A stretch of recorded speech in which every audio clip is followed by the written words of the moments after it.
How's it going, guys? It's Rad. So yeah, the Monday Night Raw review from last night, so let's get started with it. So Raw starts off with boring fuckface Roman Reigns coming out to the ring. Of course, his reaction was edited. It was edited boos because it was in goddamn London. Like 5-6 hours ahead, so it was recorded in advance for us over in North America. So it was an obvious edited reaction, which I said would happen. So boring fuckface does his boring ass walk to the ring, comes to the ring, Roman Reigns, I'm just gonna cut right to the chase. Roman Reigns, I got screwed again last week. Roman Reigns, first by WWE management. Roman Reigns, then by Jabba Mahal. Roman Reigns, I want Jabba Mahal and ring. Roman Reigns, I want him to come to my yard. Roman Reigns, well, one Roman, you fucking moron. It ain't your fucking yard, so you can shove that shit right up your ass.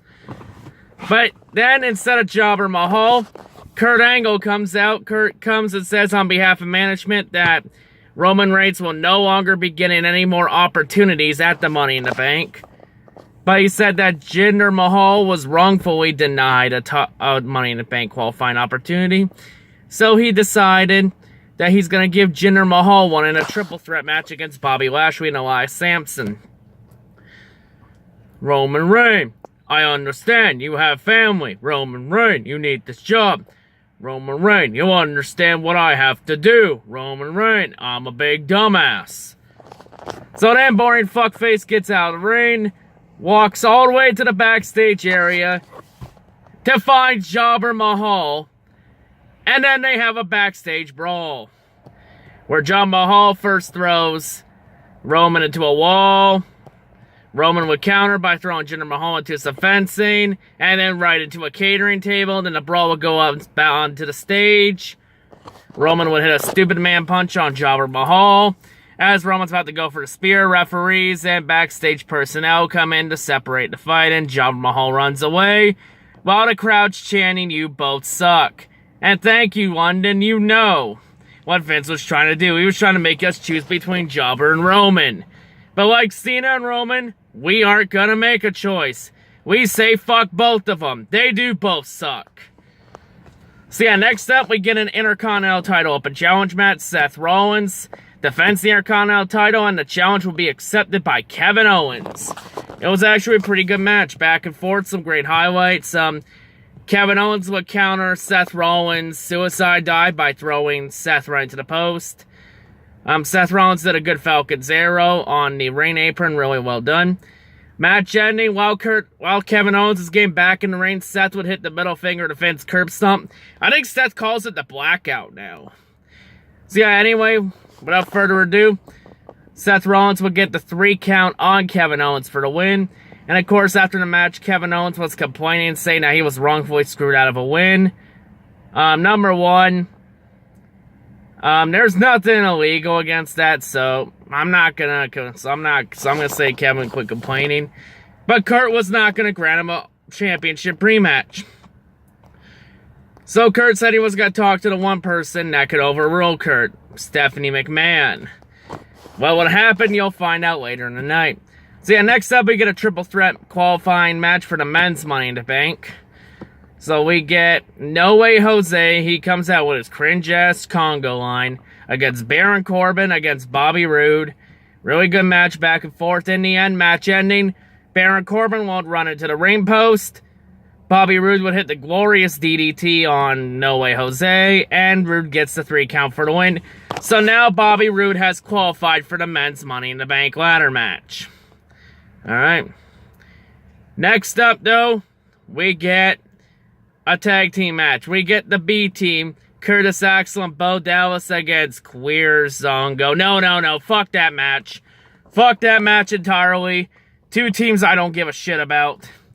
So you know what? We're just gonna skip that match entirely and not even talk about it. So yeah, after that, we did find out that at Money in the Bank, Ronda Rousey will face Nia Jax for the Raw Women's title. Of course, that was also leaked earlier in the afternoon by the WWE app. So yeah, it was a great moment. Too bad the app had to spoil it. like they did back in November when the title changes in England. Like, can this app not spoil anything for Christ's sakes? Like, Jesus. Well, so far as of this recording, I haven't got anything for SmackDown yet, so that's a good sign.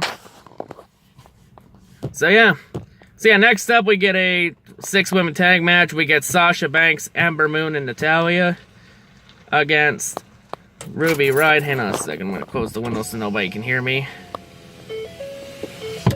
So hang on a second. There we go. So yeah, against Ruby Riott, Liv Morgan, and Sarah Logan on the Riott Squad. So yeah, 6-women tag match, right back and forth. In the end, Liv Morgan would get locked into the sharpshooter by Natalya, and Natalya would get the submission victory for her team.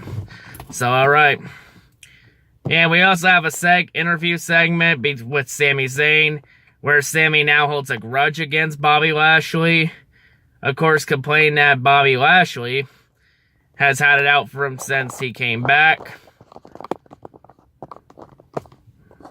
And yeah, and he says he's gonna make sure Lashley doesn't become world champion and whatnot. So yeah, next up we get a tag team match. We get Scott Dawson and Dash Wilder, the Revival, against the Raw Tag Team Champions Matt Hardy and Bray Wyatt. Back and forth match. In the end, Bray Wyatt and Matt Hardy will hit the double Sister Abigail, which is now called the Kiss of Deletion, to get the 3 count for the win. So, they're still victorious. So, yeah. Plus, Bo Dallas and Curtis Axel are asking for Raw Tag Team title matches to be handed to them instead of working for it. And Kurt's still denying them. So, yeah, we also find out that Jinder Mahal would also not be able to compete in the triple threat match tonight. And that phone call that Kevin Owens made to Stephanie McMahon will result in Kevin Owens replacing Jinder in that triple threat qualifying match. So yeah, once again, Stephanie overrules Kurt Angle. Of course, Kurt Angle saying he's now doing things that's best for business. Oh, God, please, no. Do not bring the Authority back, please. No. No, I cannot take that. I cannot take the 3 more years of hell from them. Dear Christ. No. So yeah, next up we also get a triple threat women's qualifying match for the women's Money in the Bank. They edited the briefcase. Instead of the yellow logo, it's now the green logo. Thank God, that looks honestly better now. Yeah, Bayley versus Alexa Bliss versus Mickie James. Of course, during the match, the London crowd did the Bayley song. Do I even need to say it?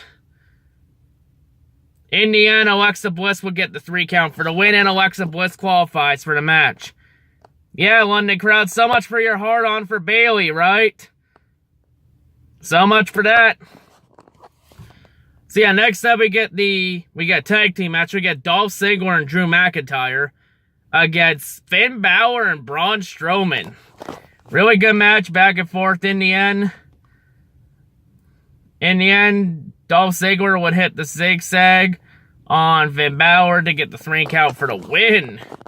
So McIntyre and Ziggler just pulled off their biggest tag team win yet against Strowman and Finn Balor. Wow. And Balor and Strowman are 2 competitors that are in the Money in the Bank qualifying match. No, are in the Money in the Bank ladder match because so far 5 members in. But yeah, next up is our main event, the triple threat match. We get Kevin Owens versus Elias Sampson versus Bobby Lashley. Back and forth match. In the end, Kevin Owens would get the 3 count for the win. And Kevin Owens is now in the men's Money in the Bank ladder match. So yeah, there's now 6 competitors in, a pretty good field. In this match are now the likes of Finn Balor, Braun Strowman, The Miz, Rusev, Bobby Roode, and now Kevin Owens. A pretty good field. So yeah. And that's how we end Raw. And also, last week I made a mistake. Finn Balor did not pin Roman Reigns. He pinned Sami Zayn. So instead of 10 out of 10 last week, Raw is getting dropped to a 4 out of 10.